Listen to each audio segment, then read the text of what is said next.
Kita akan bahas beberapa saham ya. Ini juga request dari teman-teman yang kemarin ya. Oke, tapi sebelum itu disclaimer dulu ya untuk keputusan ada di tangan masing-masing. Karena kesimpulan yang saya berikan ini bisa berbeda dengan kalian. Yang pertama kita akan coba cek untuk saham baut ya. Dan untuk saham baut kemarin Jumat itu naik 14% ya setelah tidur beberapa bulan. Akhirnya kemarin Jumat itu dinaikin ke harga 57. Kira-kira siapa yang naikin? Coba kita cek untuk transaksi baut. Kemarin di sini baut tanggal 26 ya.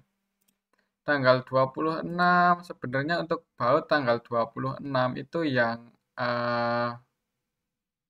net buy paling banyak itu PD, XL, CP ya.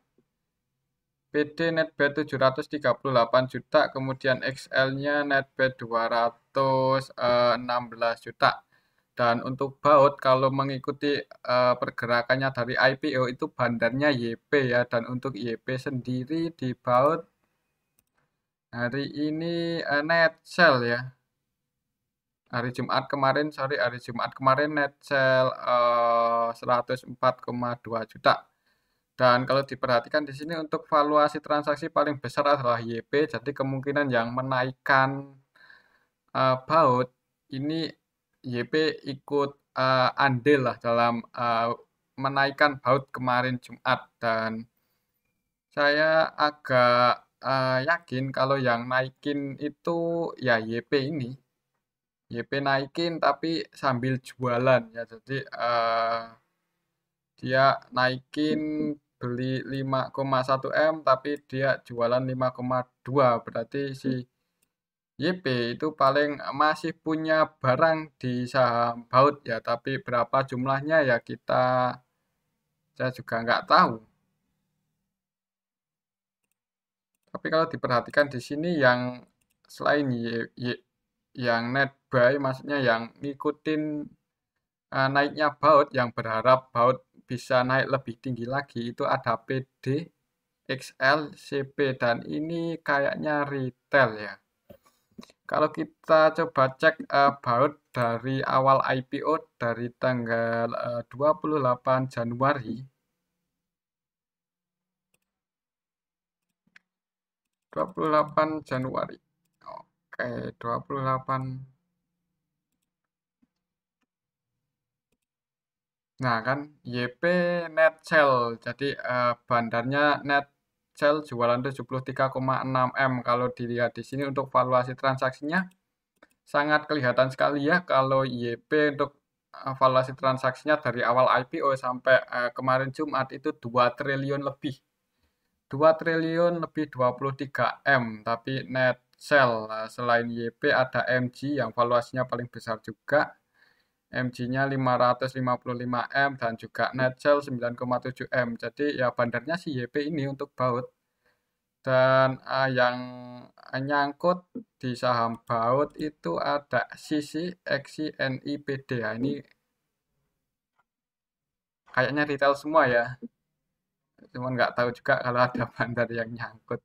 Tapi kalau menurut saya sih ini retail ya. Ini dari awal IPO soalnya. Dan untuk hari ini, hari kemarin Jumat,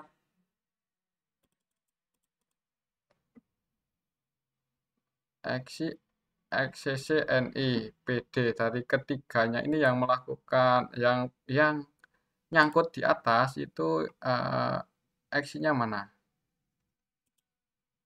XI-nya malah jualan ya. Jadi ini naiknya itu di sebagian trader mungkin kesempatan buat keluar dari baut ya. Sebagian trader XI, kemudian yang nampung NI-nya juga keluar, CC-nya juga keluar. Jadi yang nyangkut itu malah cenderung jualan ya, ini net sell. Yang masuk PD ya, cuman PD ini aja yang masih berharap baut bisa naik lebih tinggi lagi ya. Untuk besok gimana? Kalau untuk besok itu ya tergantung si YP. Kalau YP-nya masih nge-HK, walaupun nyambi jualan ya bisa jadi naik lagi ya. Tapi kalau ngelihat YP-nya belum apa ya,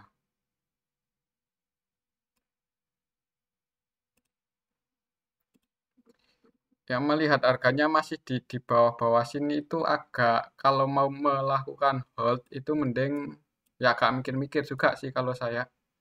Tapi ya disclaimer kalau yang masih berharap untuk baut bisa naik tinggi lagi ya nggak apa-apa. Tapi kalau saya pribadi melihat YP-nya juga beberapa selama dari sinilah coba kita cek dari tanggal 11 Mei, 12 Mei lah dari awal baut itu gocap 50 itu kira-kira ada yang ngumpulin nggak? Kalau ada yang ngumpulin berarti ada kemungkinan bisa naik lagi. Tapi kalau nggak ada yang ngumpulin ya bisa jadi tidur lagi ya. Kalaupun naik juga naiknya itu nggak bertahan lama kalau belum ada yang akumulasi. Tanggal berapa tadi? Tanggal 10 Mei ya. Dari 10 Mei kita cek 10 Mei. Oke, dari 10 Mei yang net buy paling banyak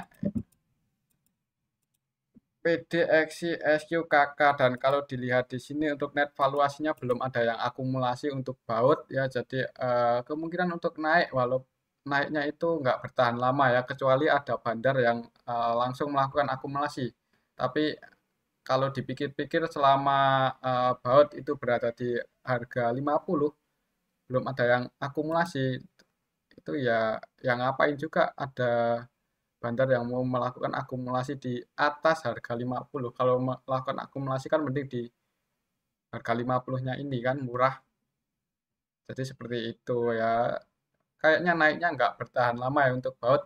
Tapi nggak tahu juga besok ya masih ada kemungkinan naik.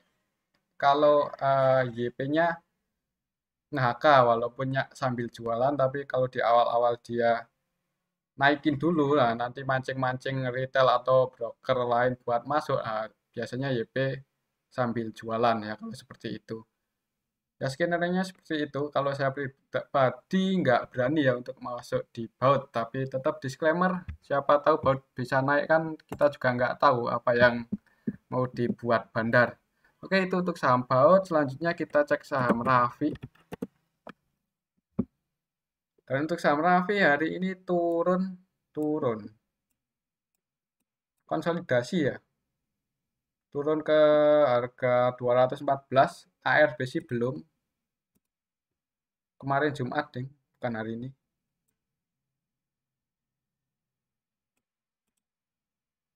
Kalau kita cek untuk perdagangan Rafi kemarin,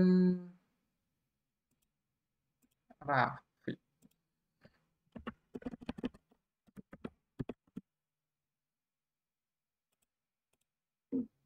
kemarin tanggal 26. Nah, turunnya Raffi itu ada yang akumulasi sebenarnya ini si DR net B5,5 M-an lah. DR net B5M.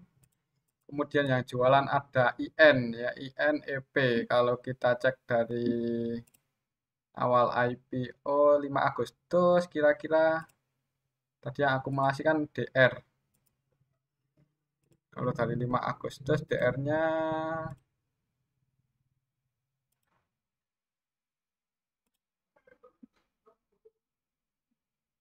DR net B1 M-an.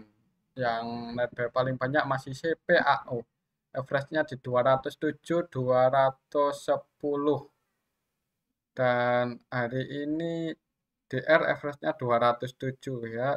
Ya buat patokan harga 207 ini aja. 207 ya sekitar ini lah 206, 207. Kalau jebol ini itu perlu hati-hati. Tapi selama masih bertahan di atas 206, ya itu kemungkinan bisa konsolidasi atau bahkan bisa naik lagi ya untuk Raffi ini. Perhatikan aja level ini kalau jebol ya hati-hati, jebol 206 ya. Oke itu untuk saham Raffi untuk besok gimana karena hari ini turunnya itu disertai ada yang akumulasi mungkin Untuk besok itu kalaupun turun itu akan ada perlawanan naik. Mungkin turun ke harga sini 208 kemudian baru ditarik naik ya kita juga nggak tahu atau bisa langsung hijau. Mengingat hari Jumat kemarin diakumulasi sama DR. DR ya. Nah, diakumulasi sama DR average-nya di 223. 223. Oh, floating loss berarti ya DR-nya. Kalau kemarin tuh floating loss 223. Yang jualan siapa sih kemarin? Yang nurunin untuk saham Raffi kemarin itu IN ya. Jadi IN jualan terus di saham Raffi.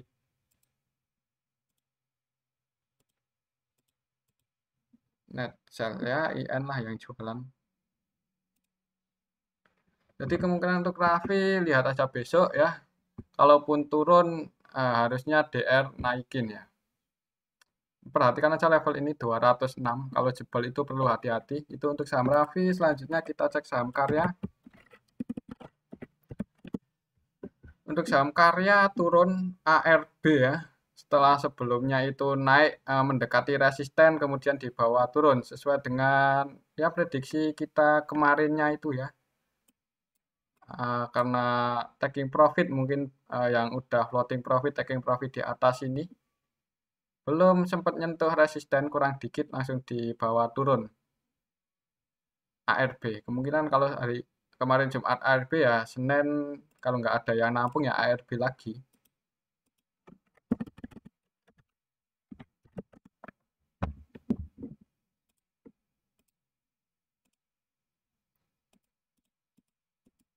Belum ada yang nampung. CP-nya taking profit beneran ya. Dari jadi CP-nya itu float yang ngumpulin barang kayaknya kalau dari awal IPO itu. Nah, kan CP jadi CP-nya taking profit dinaikin mendekati resisten kemudian langsung taking profit tapi masih punya barang cukup banyak 10,3 M ya nilainya punya ini 995.000 lot untuk CP. Ya masih diakumulasi CP kalau secara dari awal IPO. Tapi yang perlu diperhatikan ini average-nya ini loh. Average-nya CP saat ini di 167. 167 ya di sini kan. Berarti sedang floating profit cukup banyak CP-nya. Jadi untuk besok rawan taking profit lagi. Kalau CP masih taking profit ya bisa-bisa ARB ya. Walaupun diakumulasi tapi yang akumulasinya kan juga butuh taking profit ya. Makanya ini ARB untuk kemarin Jumat. Kira-kira kalau besok ARB ke harga berapa kita hitung dulu. Kita hitung dulu. Sekarang 252 dikalikan 93%. Kalau besok ARB mungkin akan dibuka di harga 236. Di sini ya. Besok akan dibuka di sini 236. Kayaknya ARB kalau menurut saya. Kalau nggak ada yang nge-HK ya. Kalau CP-nya nggak nge-HK ya ARB. CPA nggak nge-HK ARB. Oke itu untuk saham Karya ya. Kemudian untuk besok masih ARB. Selanjutnya kita cek saham JAR. Dan untuk saham JAR kemarin sempat turun cuman naik lagi ya. Naik lagi cuman belum breakout di atas 480. Kira-kira gimana naiknya cuman 3% kemarin Jumat nggak terlalu tinggi. Kalau untuk summary-nya untuk JAR apakah ada yang akumulasi? Ada yang akumulasi IN YJ IN YJ. JAR itu yang akumulasi NI ya kayaknya ya. NI. Dan IN ini underwater-nya kalau nggak salah. Jadi underwater-nya kok melakukan pembelian ya berarti ada harapan untuk JAR. Nah, IN net sell kalau dari awal IPO itu net sell paling banyak 29 M. Kemudian yang akumulasi paling banyak NI average di 497, tapi untuk hari ini, hari kemarin Jumat, IN-nya net buy. Nah, IN ini underwriter-nya jar net buy. Jadi ada harapan average-nya di 466. Ini masih ada harapan untuk jar, dan karena kemarin juga ada akumulasi, jadi untuk besok Senin itu masih ada kemungkinan naik lagi ya, naik lagi. Tapi ya itu untuk saham jar. Ini si NI kok nggak tampil-tampil ya, agak susah diprediksi uh,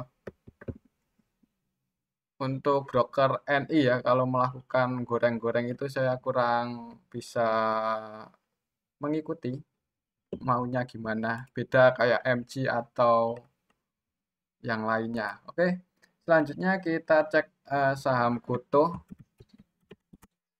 Aduh. Dan untuk saham Goto ini sepi kemarin hari Jumat itu sepi, makanya turun.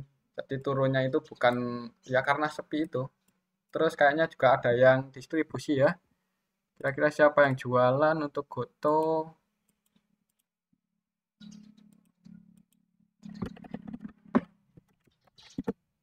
Kemarin yang jualan ada KZ CCMG ya. KZ cukup banyak 13,9 M ya. Jadi KZ pure jualan, nggak beli sama sekali nih.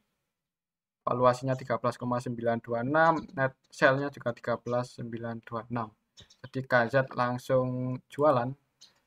Yang nampung ada CS, CP, XI, EP, dan MPD-nya mana PD-nya?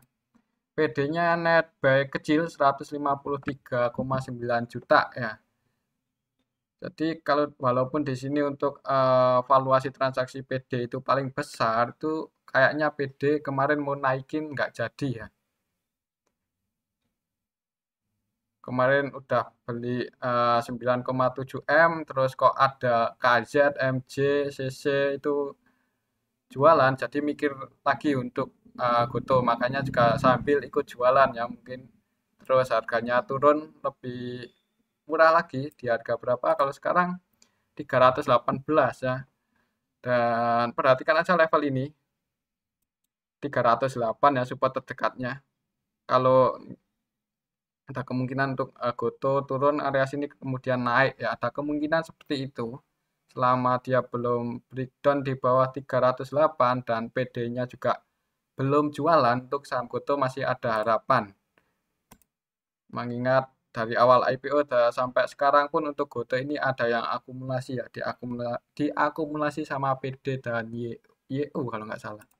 Oke, selanjutnya yang terakhir kita cek saham Unilever. Kita cek saham yang udah mature, blue chip. Dan untuk Unilever turun kemarin, turun cukup dalam ya, 4,7% untuk sekelas Unilever. Dan support terdekatnya ya di sini, di 4490 kalau secara histori. Lalu untuk downtrend ya untuk Unilever ini.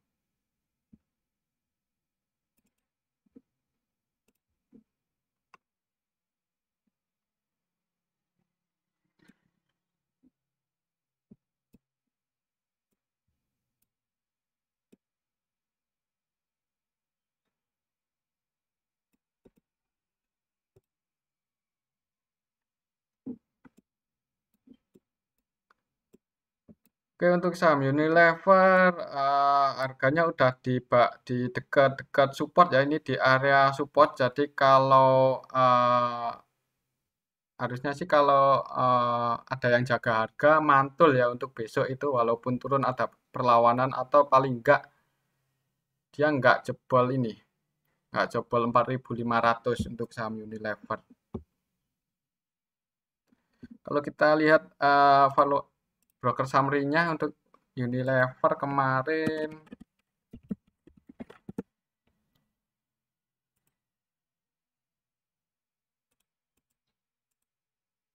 distribusi ya. BK, KZ, AI, ZP jualan untuk Unilever, kemudian yang masuk ada YP, EP, PD, NI, BQ. Asingnya net sell, lokalnya yang masuk. Jadi untuk Unilever kemarin Jumat distribusi. Hati-hati untuk besok Senin ada kemungkinan jebol support ya.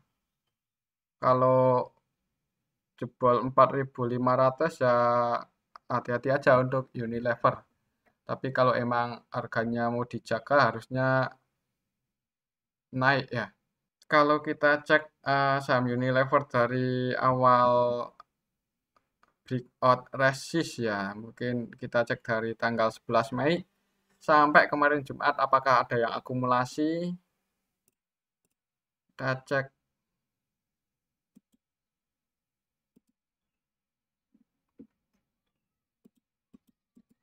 Ya, sebenarnya ada sedikit ya, ada yang akumulasi ini ZP, BB, BK, KZ ya. AK net by 43,9 M, kemudian BK, ZP 300-300an M yang akumulasi di Unilever.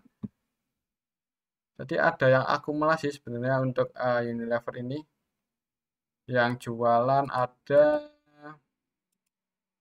PD, YP, SQ, tapi hari Jumat kemarin YP-nya malah yang net buy ya. Terus yang lainnya malah jualan. Jadi untuk Unilever perhatikan aja level ini 4.500 ya. Kalau nggak jebol ini masih ada kemungkinan konsolidasi atau naik lagi ya. Mungkin bisa mantul di area 4.500. Oke, itu untuk Unilever dan ini aja untuk analisa kita hari ini. Semoga bermanfaat ya. Tetap disclaimer untuk keputusan ada di tangan masing-masing.